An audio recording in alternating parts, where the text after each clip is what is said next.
if our relationships with people are out of the context and understanding of what God intended love to be like, then it's not a full expression of love.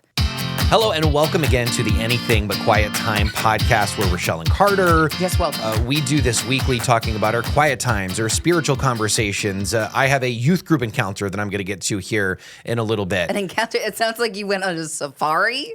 That's what it's like every week when you volunteer in students at your church. Yes, But indeed. stay in the vehicles. Keep your arms and your Yes. legs in vehicles. Oh, yes. Keep your arms and legs inside the vehicle at all times. We're not responsible for No. whatever the teenagers do. Oh, my goodness. Yeah, I got a funny story there, too. But alas, here we are. If you're new to this podcast, Rachelle wears cheesy Christian T-shirts. Yes, I do, because it's a responsibility that I've taken up. It's actually a burden that I don't feel is burdensome. I feel like it's light and easy. You're the hero we didn't know we deserved. That you needed. That we needed. We don't deserve. That's right. But yeah. This is part of your grace package right here. Yeah. Thank you. I thought it was a bass clef on No. your shirts. No. But it is Here, let me move my mic a little. It's either a smiley face or a frowny face. It's your choice. And You it see that? says you decide on it. You are the one who can only decide. Yeah. And this is something, speaking of teenagers, I have 2 teenagers, and I remember those days of being a teenager, and you're a ball of hormones, and you're just trying to figure it out, right? And you're going through class, and you're dealing with algebra and acne, and you're also trying to you're starting to become your own person, right? Uh-huh. And that can be a struggle when you're also wanting to be respectful with your parents, because you may not feel the exact same way. So when they tell you to obey and you're feeling like maybe there's a better way than to do it this way. I was going to say the exact same way or the opposite. That's how teenagers typically feel, is the opposite of what parents say. Or they don't hear you ask them to do it. What? But I was having a conversation with my youngest the other day, and just telling him, baby, with all of this stuff that you have to choose, I want to let you know, I get it. I do remember those days. I'm not that ancient. It's not easy what you're going through. But as a parent, your job is still to keep him on track. Yeah. And so my dad would drive me bananas with the saying, you need to have an attitude of gratitude. I've heard that one. Yeah. Which I think he loved because it rhymed, which was the exact reason why I hated it. Oh, right. Yeah. But now I get it, Dad. I get it. And now you've been led back to this shirt, this purchase. Now I just want to embarrass my children with these T-shirts that I wear. You're just a bonus. And me, right. You have sucked the fun out of this, because I was going to give you a hard time of being, it's technically not a Christian T-shirt. Technically, no, but then you said all that good stuff. it's truth. Yeah. No matter where listen, if you're an atheist and you realize I can choose today what I'm going to do on the outside, no matter my circumstances. Then you've discovered something true, right? That's something true. So, but it felt like when I looked at it, just the shirt itself, it felt like one of those shoot for the moon, because even if you missed, you'll be among the stars. Yeah. So it felt like one of those. I'll tell you, in regards to what is true, though, the choice being ours as a Jesus follower. We had this conversation last week about sinning. And well, now that I'm a new person, I'm a new creation. Mm-hmm.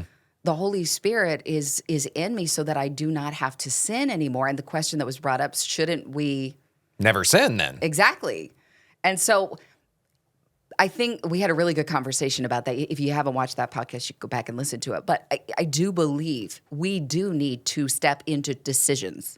Step into choice making, so that we are promised trials and tribulation by Jesus himself, but we are given through Jesus, the Holy Spirit, giving us access to stuff that we are going to need in the midst of all of that, so we can handle the circumstances, not like a person without Jesus would handle them. And if I haven't grabbed hold of peace instead of panic, then I've made a decision to grab hold of panic. So you drove into a situation that required that from you. It seemed like the other side also chose that in some way. I don't know their faith backgrounds, but it was you and your teenager, speaking of which. He's behind the wheel. And just a permit right now, right? And, yes, and that was an insurance decision on our part. Uh-huh. He is actually a very good driver. And it was one of those things. I think we've all experienced the teenager accident. And when I say that, I've never been on the other side of that, being the mom of the teenager. But I remember I was 18 years old when I had my first car accident. And it shook me to my core. Yeah. Learned some things that day. Learned to brake a lot earlier, Yep. You got to learn. And I, as I've said before, don't want to rob my children of their experience, because you look back and you're like, if I could just take that away from him. But there's value in what took place. And praise God, nobody was hurt. But we did have an accident, and it was one of those where it was a brand new car, not ours, her car, a 2024, almost like it was just driven off the lot, just beautiful. And we've now done damage to the vehicle. And it was your son's fault, right? It was his at fault. fault. Okay. And we said, honey, what happened? We understand what happened. We're grateful nobody was hurt. And the way that the accident took place, it could have happened to anybody. It's just that's why it's called an accident, which was the exact thing that the people whose car we hit went and told my kid. That it's just an accident. So each of them, so there was a wife, she was the one driving the car, her name was Tammy, she was lovely.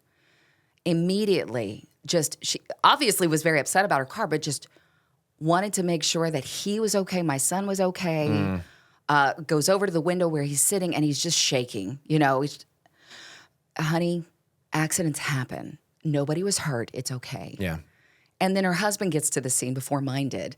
And I could tell there's that look on his face like, what am I walking into here? He doesn't know if I'm irate or, he doesn't know. Yeah. And I took his hand in two of mine, and I said, I just want to say, my name is Rachelle. I am so grateful for the way that your precious wife has been treating my child. And Omar, goes over to the window and does the same thing to Sammy. Calms him. You don't have to be worried about this. This happens to everybody. It was just calming and reassuring. We had such a good time chatting. Like, we've become friends. You've been texting. We've been texting back and forth. Like, we, of course, had to exchange insurance information, but she texted me like 3 hours after the accident. How is he? That's amazing. Yeah. We've been going back and forth. I was able to pray with her. My son has autism. She has a nephew she's been really determined to get custody of, who's dealing with autism. And I told her, I said, I'm going to be praying for you, continuing to pray for you guys. And she texted, she's like, what's your son's name again? She's like, he's on my Christmas list. What's his name again? I'm like, Christmas list? where is this going? I don't know. But God, let's just put it there. But God. Yeah.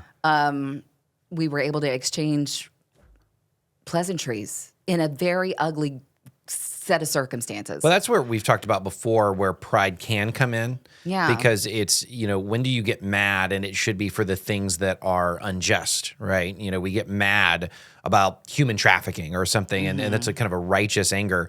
But when it comes to this, even a new car, which is frustrating. Nobody would have blamed them. But nobody would have blamed her of saying, gone over there and going, what are you doing? You think you're ever going to get your license? Because, blah, blah, blah, blah, blah. And yet she chose, this is just a thing. She was compassionate. Yeah. That's cool. I was really, really, my husband was overwhelmed too. He came to the scene and he had the same look that Omar had, which is like, I don't know what I'm walking into. Right, yeah. And immediately, he was so touched by their response. This is one of those things that you're going to tell the story in 10 years. Yeah. How did you guys become best friends? Well, funny story. We destroyed her car. It was this gorgeous color.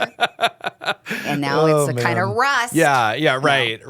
Man. Okay, so you did leave us with a cliffhanger last week. Which was a slight one. It's like, do you really know what praise is? It's, and in fact, this leads me to that song that we found for my, at the time, I think 1 or 2 year old. There's these little, cartoons and praise songs on YouTube. I can't remember who makes it, but it says, praise? What's that? It's a yippee yahoo way to go, God. It's like, and it's like, I thought about it. I'm like, that probably is the best definition I could come up with. A yippee yahoo way to go, God. Way to go, God. It's like, yeah, I've never thought about the definition of praise. It's like taking his chin like with your knuckles and put it there. Yeah. Way to go, your grandpa winking at you. I mean, I think it's interesting. So if we are made in the image of God, I wonder if God is encouraged by the praise that we give him. I mean, it's kind of a silly thing to wonder because he could probably take it or leave it, but he chose relationship with his kids. Well, I remember and when he desires our praise. we were hearing that song, Bless the Lord, Oh My Soul, the 10,000 Reasons. And I was sitting here talking to my wife at the time going, we don't bless God, but there are verses that say it that way. Yeah. And so what you're saying is like, who are we? And yet our lives are a living sacrifice and whatnot. So it's one of those things that I have to hold loosely in terms of how I define it. Because he is infinite, yes. He does not need anything from us, but he wants it. Sure. So what does that look like? I mean, I think we're ever discovering, aren't we? It's just like, well, I think he wants that encouragement from us too. Well, why not? Because where did it come from? Him.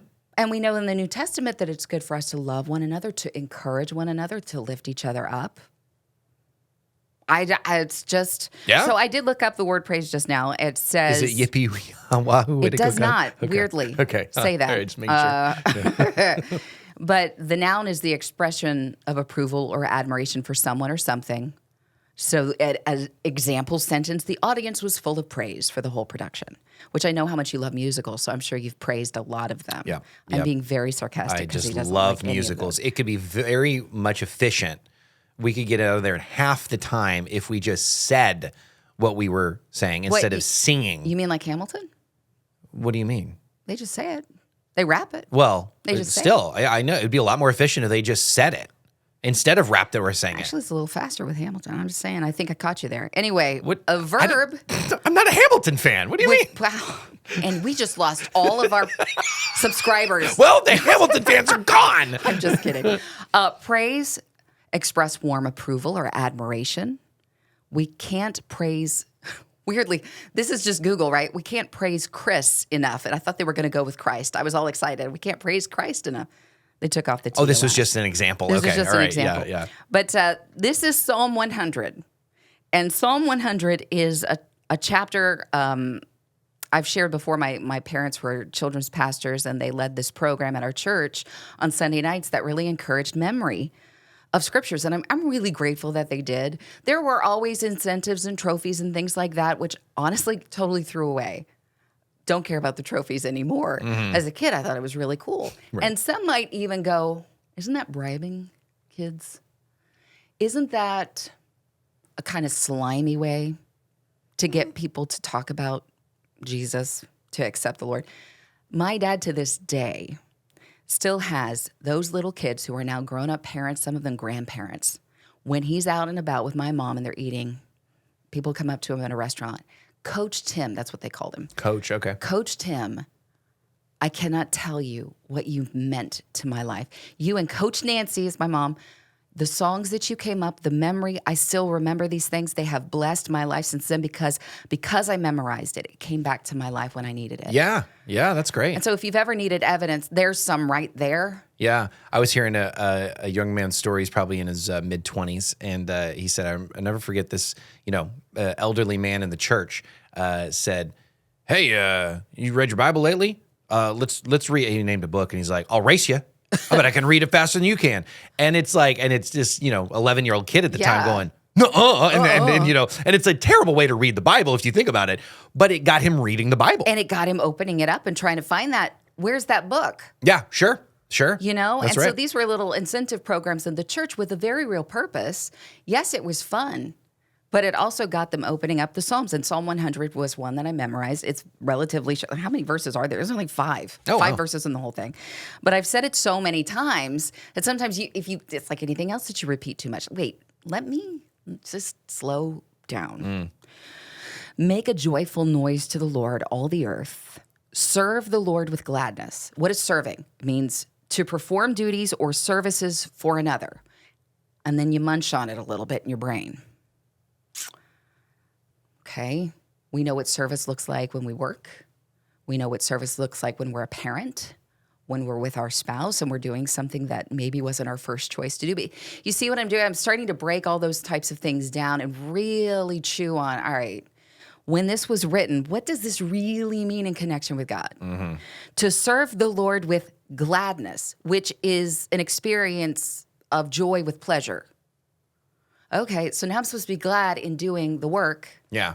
Yeah. for the Lord and come into his presence with singing. There have been days that you've started a prayer and you were not in a place of anything singing. And we work at a radio program with music, right? And so we're blessed to be able to play those songs that hopefully get people in that place Sure. of coming into his presence with singing. Because even if you don't feel like it, you don't feel like praising, singing gets you there. Like I've actually, unless you're like singing the song all by myself, that makes you feel pretty sad. It is a sad song. Yeah. I did write that. Have you ever noticed when you turn on a good song, no matter what mood you're in, if you choose to sing along, it can't help but lift you. I mean, pick a really good song that you like. It's all of a sudden you're like, yes, there are ballads, and I mean, Desperado might not be on that list either, but Sure. they put you in that place. So I think that's, yes, it's honoring to the Lord, but he also gets us because he created us, and he knows that he wants us in a place of service. He wants us to focus in on him and what is true and right and good for us. But he also knows that we get in down places and we feel grouchy and moody. And he's like, okay, come into my presence with singing. Yes, I deserve it. But also I know it's going to get you to that place of praise. It's going to get you to a better place. And know that the Lord, he is God. It's he who has made us, not we ourselves. We are his people and the sheep of his pasture. So this to me is telling me my place. We are not to forget who is in charge. And we're his. But if we are his sheep in his pasture and he's the good shepherd, there is a loving connection there too. There's a comfortability. Sure. Enter his gates with thanksgiving. So we've already come into his presence with singing, and now we're thinking about Thanksgiving. And when you think about Thanksgiving, I go directly to dressing and I will bring all of that. mashed Absolutely. potatoes and Yes. all Yeah. that good stuff. But Thanksgiving, a lot like praise, an expression of gratitude to God, devotion, sacrifice. If it costs us, I don't want to ever take that away. The sacrifice that Jesus did, it cost him. It's the sacrifice of praise when we would sing it as a child in church. We bring the sacrifice of praise. It sounds so upbeat. Sacrifice is a word that, depending on the context, could be really kind of a scary thing. What are you asking me to give up? But if it's a joyous thing and knowing that if I give it over to him, whatever God asks me to release over to him, first of all, I can trust him with it. My place is to give it over to him. But to now do it with thanksgiving, how can I do that? Well, the praises help me get there. Right? So, and an offering is also in that descriptor. Praise and offering. Give thanks to him. Bless his name. Why? The Lord is good. He defines it. We hear things good all the time. Ooh, that's good. How do we know something's good? Only because God defines it. Sure. Yeah. He is good. How do we know what love is? Only because God defines what real love is. We may have glimpses of it, I think, in our human contact, in our relationships. But if our relationships with people are out of the context and understanding of what God intended love to be like, then it's not a full expression of love. It's not a full and complete expression of goodness. So when you see people who may not be aligned with Christianity and may not be aligned with what God has, does that mean that they're independent from doing anything good? No. They can do things that are good, but it's not going to give you the full spectrum of what is totally good. Yeah. Yeah. And so that you will even be allowed to sit in the midst of storms or be asked to sacrifice and still be able to call it good because it's something that God has brought along to your life to touch your life. You wouldn't necessarily be able to go, oh, hey, this is good.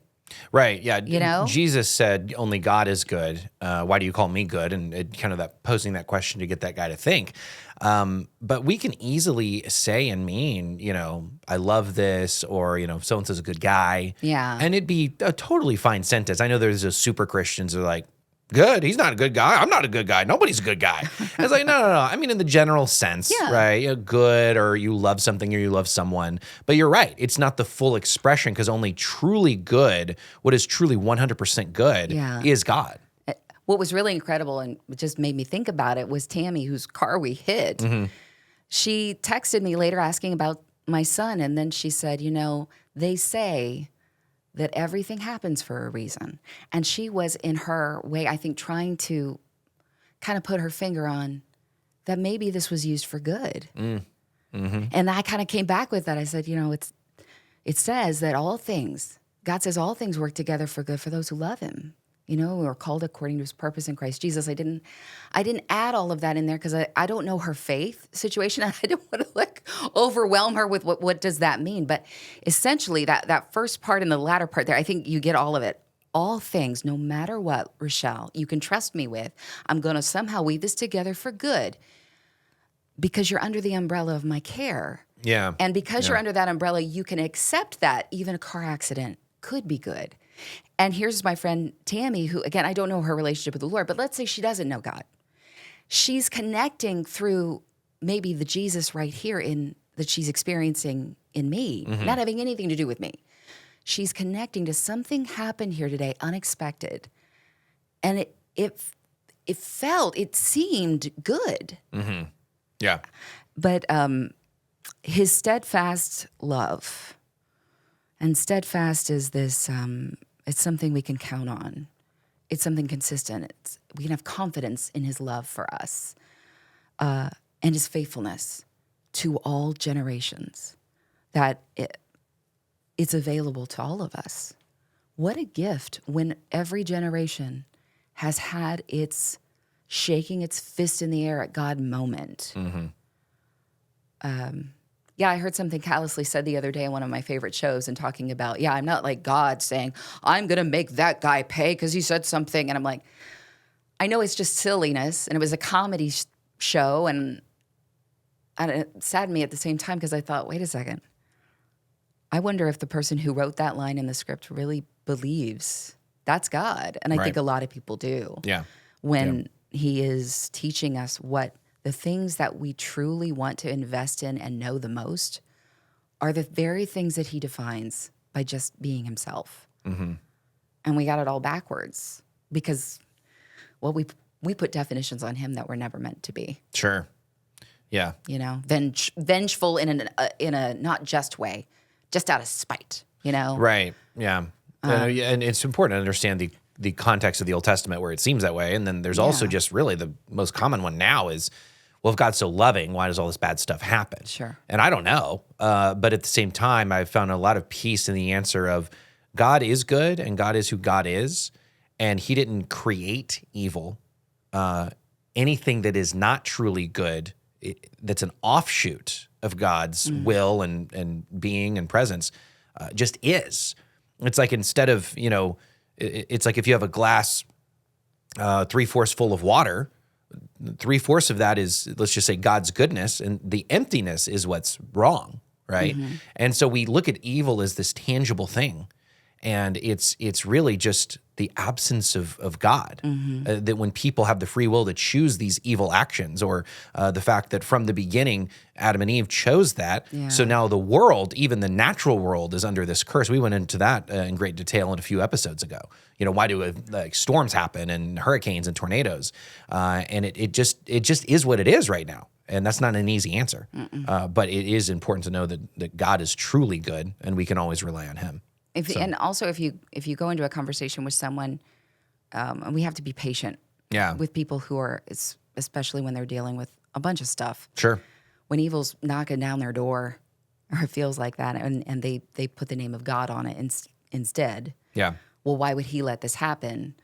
It's not that he hasn't allowed it, but again, the presence of evil is the absence of God, right? And what you were sharing there, the absence of God it's just what it is because of sin in the world. Right. Yeah. I'm pointing at this glass that doesn't exist now. I know, but I kind of did the same thing. Yeah. And that may not even be the best analogy, but it is because God didn't want robots. Yeah. He gave humans free will. Yes. And then obviously what happened. And so it was, and then you ask, well, why couldn't he have just done this or that? I mean, I get it. I've heard all the questions and I don't know the full answer. And to your point, when you say, when somebody's dealing, I love how my pastor put it, I'm sorry, period. That's a full sentence. You don't have to try to explain anything when you're with somebody that's hurting or broken about something tragic. Yeah. I'm sorry this happened, or I don't know all the answers. Full stop. That's okay. A really good full stop sentence, and just being with the person. Yeah. Because maybe time will share with them how God was in the midst of that with them. Yeah. Yeah. and knowing what pain feels like. He is not oblivious to our pain. Yeah. And he loves us so much. But it's hard to share that with someone who has felt like just every turn has been daggers, And so I understand the thought of why people would say, "Oh, he's just a vengeful God, and he's just waiting to smite us." And no, he's waiting so that none will perish. Yeah. And yeah, I was going to say something else, and now I forgot. And so, it's the saying. If you were talking about robots, the saying that if you love something, then you let it go, and then it'll come back if it loves you back, kind of a thing. Sure. That's not the exact quote, paraphrasing, but where do you think that came from? That's interesting. That's an interesting way to think about that. But that's it. He loves us so much that he decided, I want this being that I've just created with such perfection, every fiber woven just so that every atom, that every white blood cell, all of this stuff, and I'm going to let them choose. And he knew what they would choose. And then he still made a way. Just to tack on this, and then my question is actually something still serious, just not as tragic, but there's my pastor's gone through medical stuff, and he was just so encouraged that God will put people in your life at the right time, or things in your life at the right time. And just reminders of, people praying for you. And, I actually had it happen this morning. I just saw something that I'm like, that's exactly what I've been struggling with. And and just these reminders that we get are another reason to appreciate God's goodness and that he's with us in the midst of the hardship. It was something you said about releasing it over in the sacrifice of praise. It really reminds me of what are certain things that we need to release. And I don't mean, this still applies, but like there are finances, there are, unhealthy levels with good things. Like maybe you're watching too much football or you're eating too much food or whatever. Just those are good things. all the guys listening going, Yeah. What? Oh. Please don't talk about this. Yeah. I'm not, hey, this is good news. I'm not going to go there. I'm going to go with things with personal convictions. Because at youth group, the students that I help with, it's junior and senior guys in high school. And one said, how do I know if I should stop listening to this certain music? And he named a mainstream artist. I've heard of the artist and never really heard any of their music. And I'm kind of glad I haven't heard it because I don't know how bad it is. Yeah. But I wanted to just tell him the honest answer. This is in that gray area that I am learning more and more to be comfortable with. Because I remember the age-old question when you were a student trying to honor God in youth group, and somebody would ask the question to the youth minister, well, how far is too far? Can we make out? Can me and my girlfriend make out? And you're like, and the youth pastor would always have this more of an elegant answer than certainly that question is, And it's like, well, what's your heart? And it's like students and a lot of us that just want black and white don't want that answer because it's hard.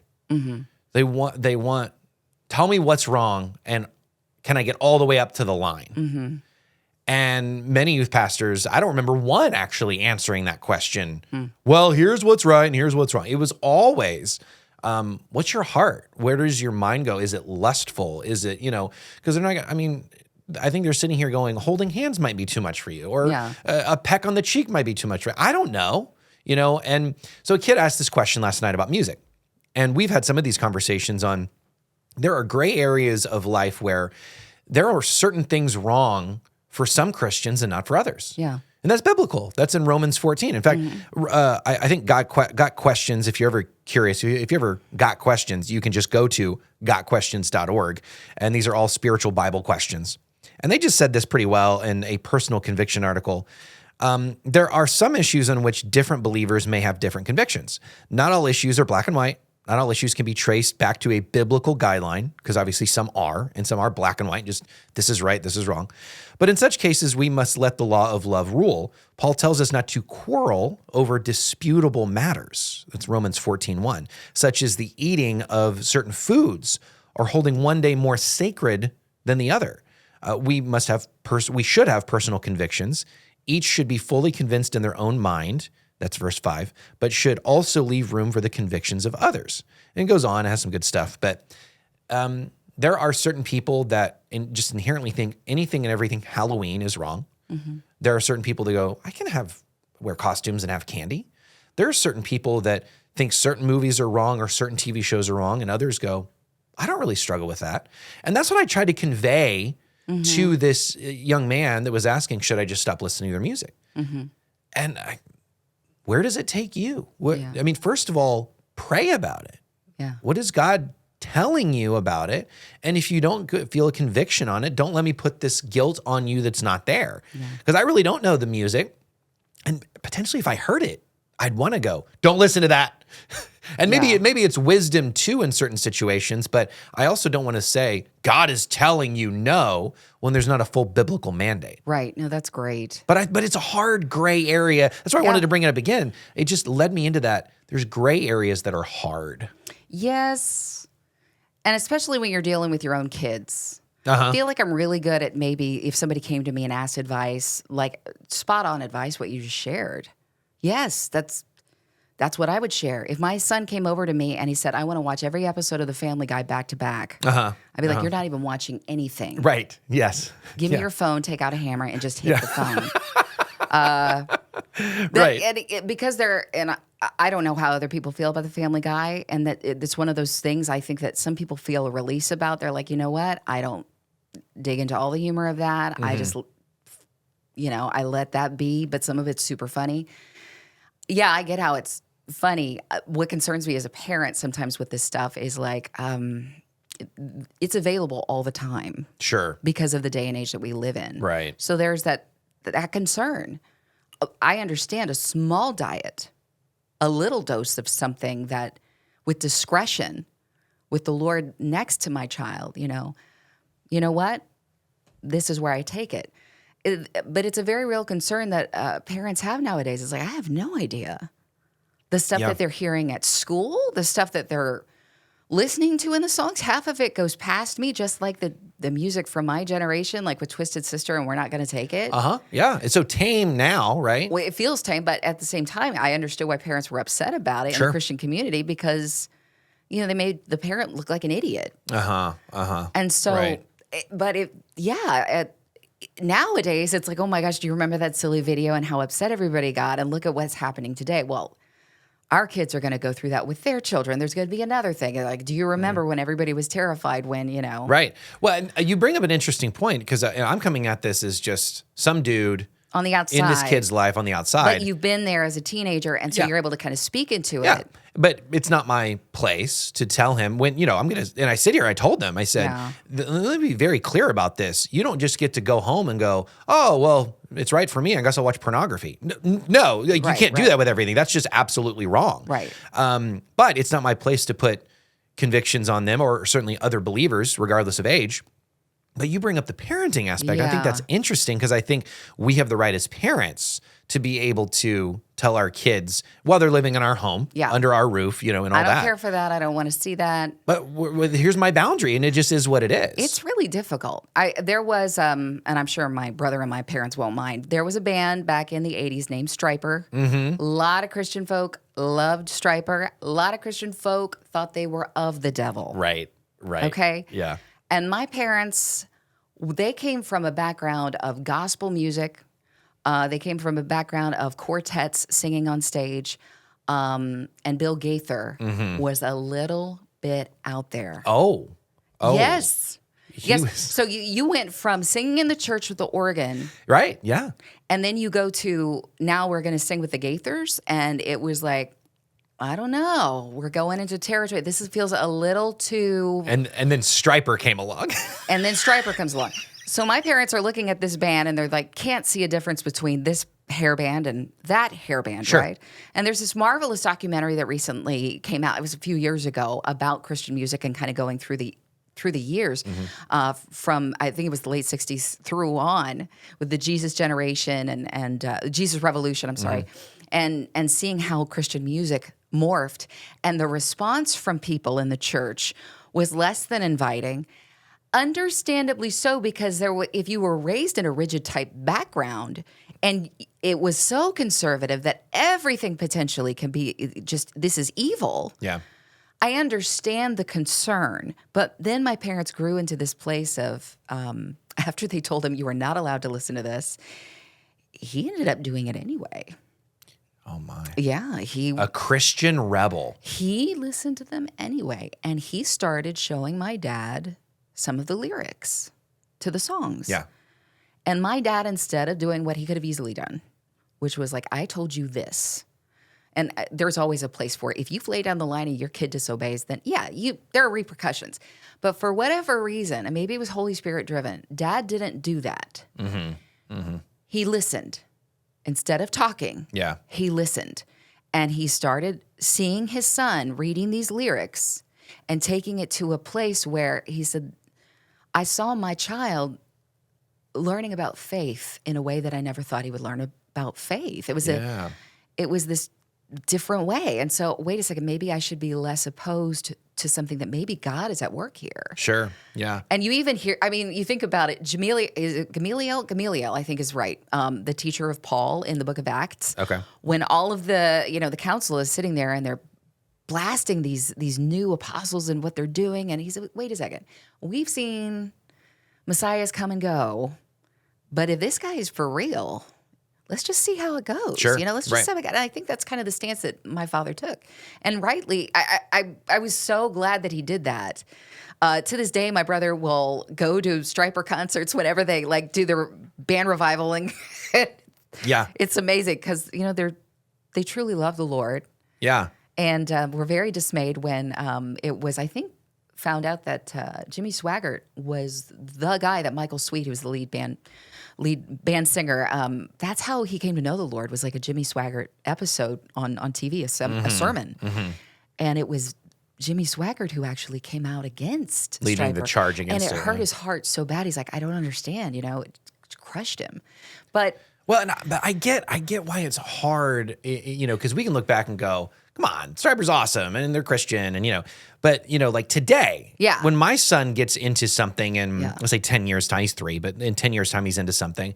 And then I'm going to have, because of all these, with deconstruction and people leaving faith and progressive Christianity and things that are wrapped up in nice things to some degree. Yes. But then it's like, oh man, I clicked on their about and their theology is insane. It's wrong. It's out there. It's strange. It's wrong. It's not biblical.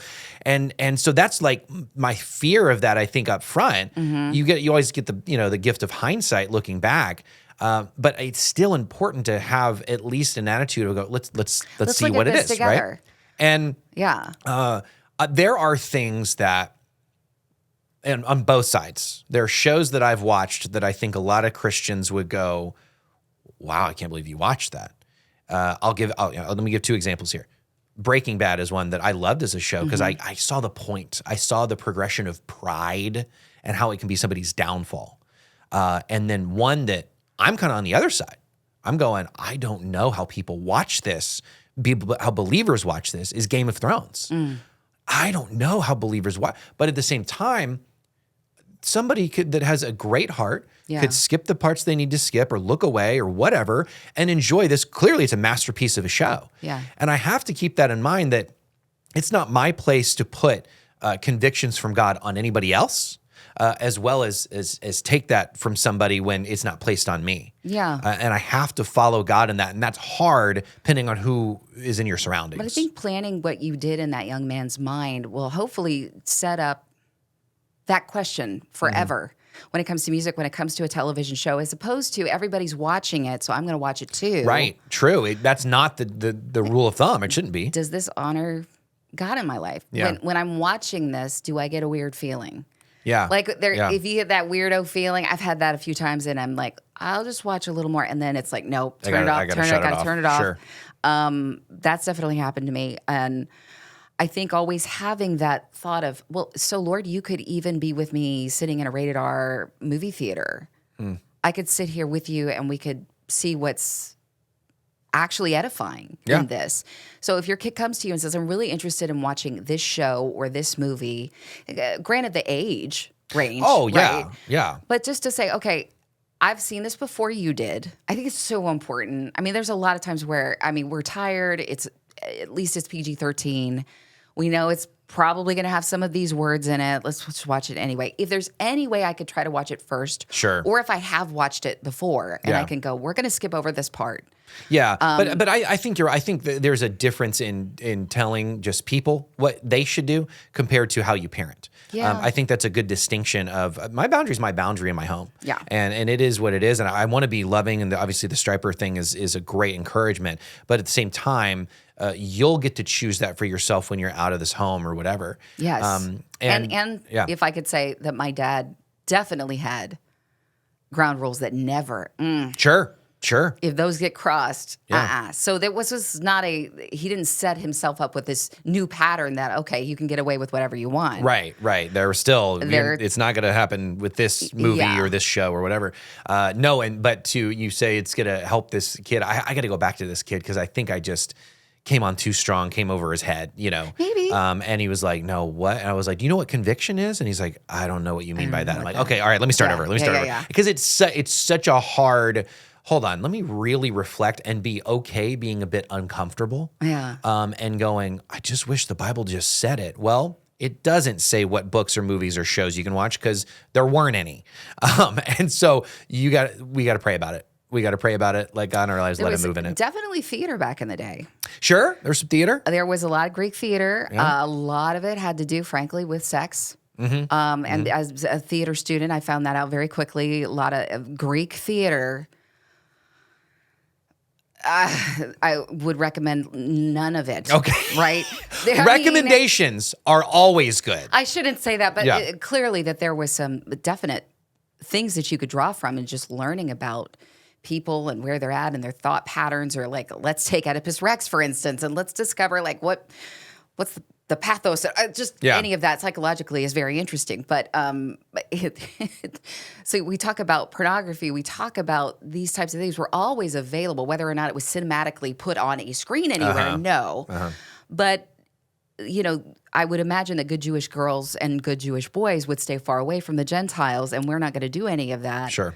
Now, there may have been some that peaked anyway when nobody was watching. I don't know. No, absolutely. But at the same time, when you brought up that question today, I wasn't even expecting to go the parenthood route, and it made me think about those times where I just tell Caleb, my youngest, this just happened a couple days ago, you are not to do that under no circumstances. We have it on our phones as to if he wants more time than we've allotted him, he could put in a request. Oh, okay. And I told him, yeah, if you can't stop with the quotes from this particular show, and I know he's YouTubing little clips of this show. Okay, all right. Then you're not going to get any more request time. Yeah. You're just not. And now I'm looking back and thinking, but maybe he's interested in this because it's not driven by anything sinful. He's finding it funny, and maybe I need to be. Well, let's sit and watch an episode together, and let's talk about what's funny. Here's recognize it's funny, and then what is not okay about this. It's the biggest example, the biggest exception of showing an R-rated movie to a kid for the overall story is The Passion of the Christ. Yeah. Now, you're not going to show him Gladiator, right? But a lot of the same, the violence and the gore and the blood is there, and you're not just going to show that for any reason.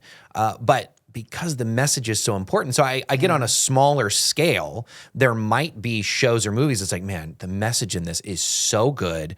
We can either skip that one part, maybe like Titanic, for example, right?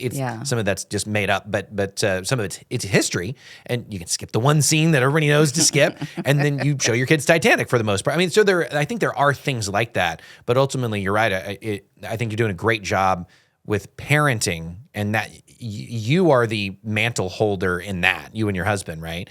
But it's different than me or you telling each other, you should not watch that, right? Yeah. I don't know. It's hard. Life's hard. It is, and it's only going to get more difficult because it's getting harder to shield their innocence. And there's a lot less quality shows. And to be honest, part of me wonders, should we shield their innocence? I want my children to remain pure. But purity and innocence are different. we will be stripped, unfortunately, of our innocence probably sooner rather than later in today's culture because they are exposed to a lot more than what I was exposed to as a child going into a public school situation. And I felt like I was exposed to a lot of stuff. Sure. And my parents did their best to try to prepare me for when I grew up in the AIDS era. This is why we need to be careful not to, pick up, this piece of candy or whatever. Right. This is why we're careful. My kids are experiencing something different. Their kids will experience something different. And so I know mama bear instinct, papa bear instinct is probably to shield our children so that they can maintain their innocence. And I understand that up into a certain degree. But then it's like, if we maintain this ideal, like they're always going to stay there, then when they really need to come and talk to us, they're not going to feel like they can really come and talk to us because we've got this crazy expectation that they don't even know what sex is or they don't even know what drugs look like or any of that. Sure. And so we have to prepare them and be prepared to talk about it too. Yeah, no, that is good. Well, thank you, by the way. If you're listening and you want to watch, you want to see this horrendous shirt, you can text the word quiet to the number 893-893. But I will say, based on this conversation, every youth minister's policy is you'd ask them, do you watch Family Guy? No, I don't. But I still think the things that you tell me are really funny.